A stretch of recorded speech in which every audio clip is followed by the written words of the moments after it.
morning, everyone. We're going to work on our guided reading books today. So you should have these two stories. Some people have Baby Kangaroos and How Animals Move. And some people have Baby Kangaroos and Animal Homes. All right, so it doesn't really matter which books you have. We're all going to work on Baby Kangaroos together. And then the other one that you have, either Animal Homes or How Animals Move, is for you to practice reading on your own at home. So if you read it by yourself or to a brother or sister or a parent and go over it a couple times, and then you can look in the back at some of the things that you can talk about and do with your story. So even if you didn't get to it today and you want to do it over the weekend, you have some time to work on those too. But today we're going to work on Baby Kangaroos together. So if you have this story, go ahead and get it out. The first thing that we're going to do is take a look at the title. That's the name of our story, Baby Kangaroos. There's an S on the end of kangaroo. That's an ending. And that means more than one. So we're not just talking about one baby kangaroo. We're talking about many. It could be 2, it could be 5, it could be 100. When we have an S on the end, all it means is more than one. This book is by Bob Dannon. Now, it doesn't give us an illustrator, somebody who did the pictures, but I get a clue about that by looking at the front, at the picture on the front, and I see that it's a photograph taken with a camera. So when I look through my story, I see that there are real pictures of kangaroos, photographs. And that also gives me a clue about what kind of book this is. Not all stories that use photographs are real, but this one is. This book is called informational, and that means that it's teaching us something. So the purpose of this story is to teach us facts, real, true things about baby kangaroos. We're going to do a quick picture walk and look through our story to get an idea before we start to read. We see kangaroo and a baby in the pouch. Now this picture, these two pictures look kind of strange. And strange just means different.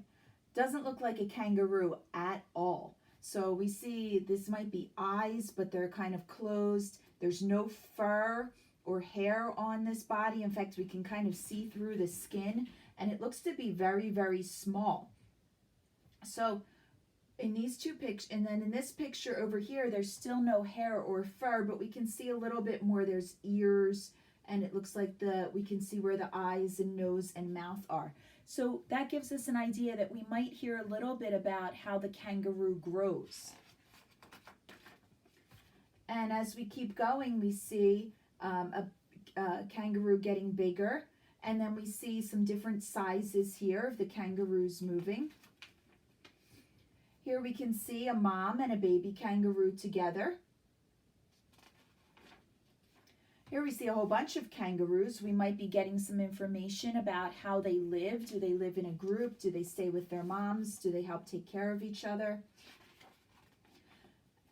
The other thing that I noticed when I was going through and doing my picture walk in my beginning is that there's some darker print words up here. So there's some headings that are going to tell me what's happening on that page. So this one says Baby Kangaroos.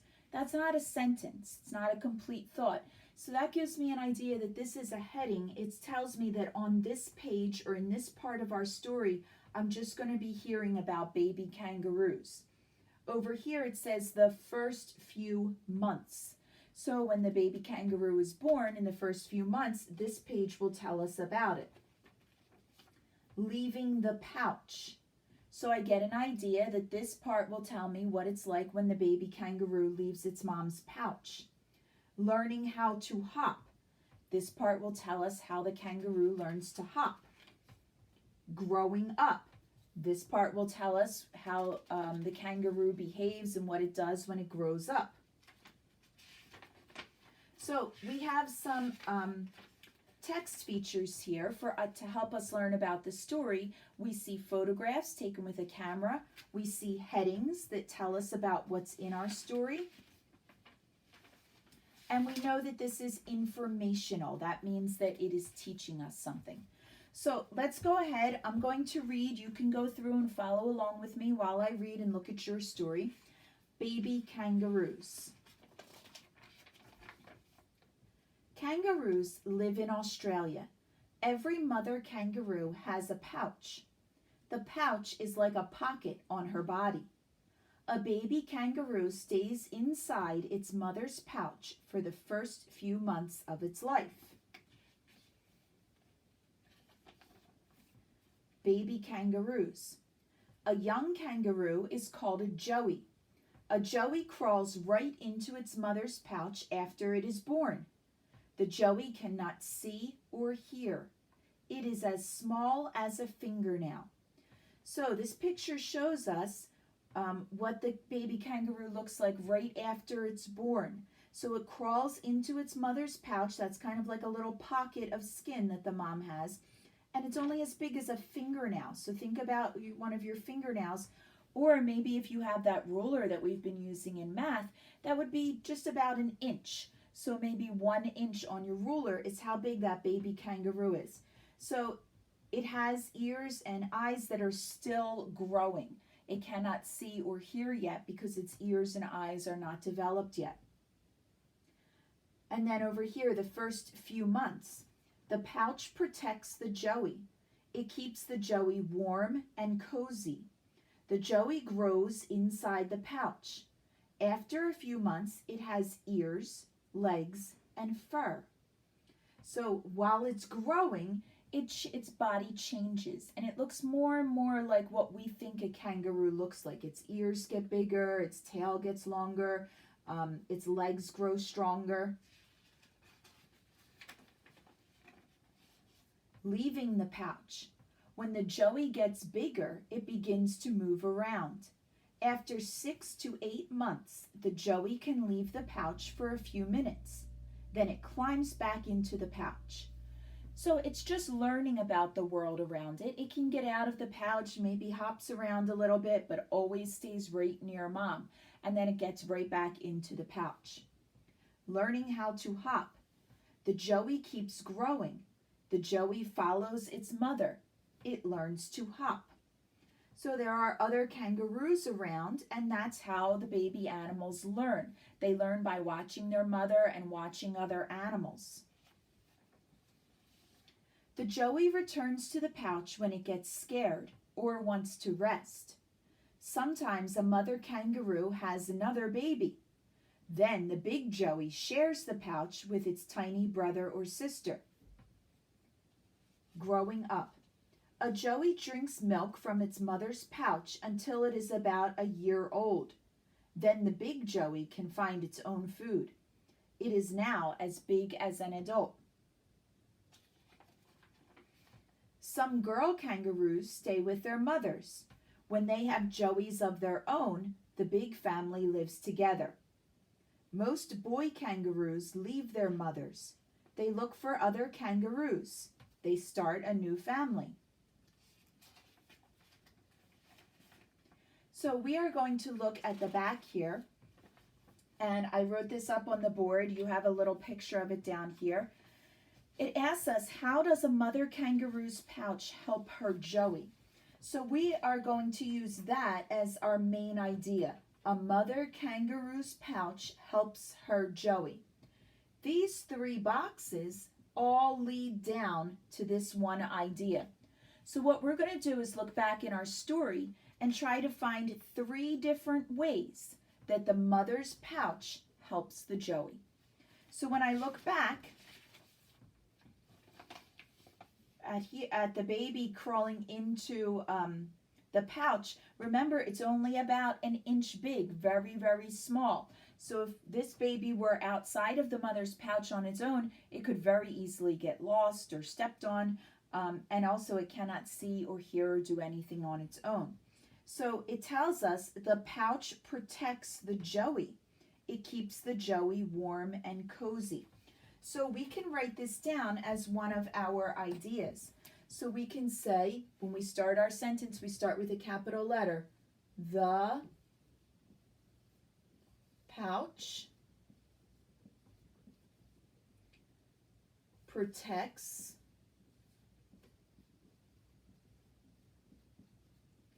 the Joey. And I put a period at the end of my sentence. It protects the Joey from predators. It protects the Joey from the weather, from if it's too hot or too windy or too much rain or too cold. It maybe protects the Joey from getting bitten by bugs or just getting lost because it's so small. So the pouch protects the Joey in all different ways. Let's find another way. Let's see. It says, the Joey returns to the pouch when it gets scared or wants to rest. So that's another way that the pouch protects the Joey. It's a safe place, and it's a place for the baby to rest. So we can say, the Joey can rest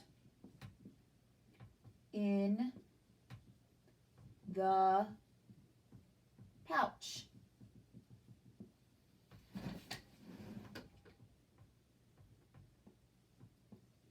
And we put a period at the end. So it's a good spot for the baby to rest. Think about if an animal lays down and is sleeping, it's not very safe from predators or from other things around it. If the Joey is inside the pouch, it is protected while it is resting. And then if we find one more reason, over here it says, a Joey drinks milk from its mother's pouch. So the pouch is a place for it to find food.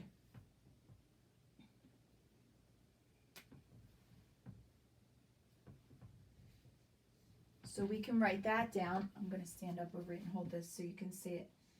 The pouch is a place for the Joey to find food. And we put a period at the end. Oh man, what did I just drop? All right, so now we can see our 3 different reasons why a mother kangaroo's pouch helps her Joey. The pouch protects the Joey. That helps the Joey. The Joey can rest in the pouch. That helps the Joey. And the pouch is a place for the Joey to find food. That helps the Joey. All of these things tell me about this. So we have our main idea or our conclusion here, and we have our details. Okay? If I wanted to write about how the Joey learns to hop or move, I would start a new idea for that, because that doesn't tell me about the kangaroo's pouch. The Joey doesn't learn to hop or move inside the pouch. So I would not put that here. Here I'm only talking about things that tell me about the pouch. Okay, so that is our story, Baby Kangaroos, our guided reading book for this week. All right, think about in our story from yesterday, Amazing Animals. Most of those animals used things from their mother to help them also. Maybe their mother protected them, maybe their mother taught them and helped them to find food. When you are reading your other stories, Animal Homes or How Animals Move, again, you only have one of these. So whichever one you have, you can also think about how animals use what's around them, and maybe you can find some details in the back of your story also. Okay? Good job listening and reading along today. Remember, practice your story. Read it to someone at your house or have someone read it to you.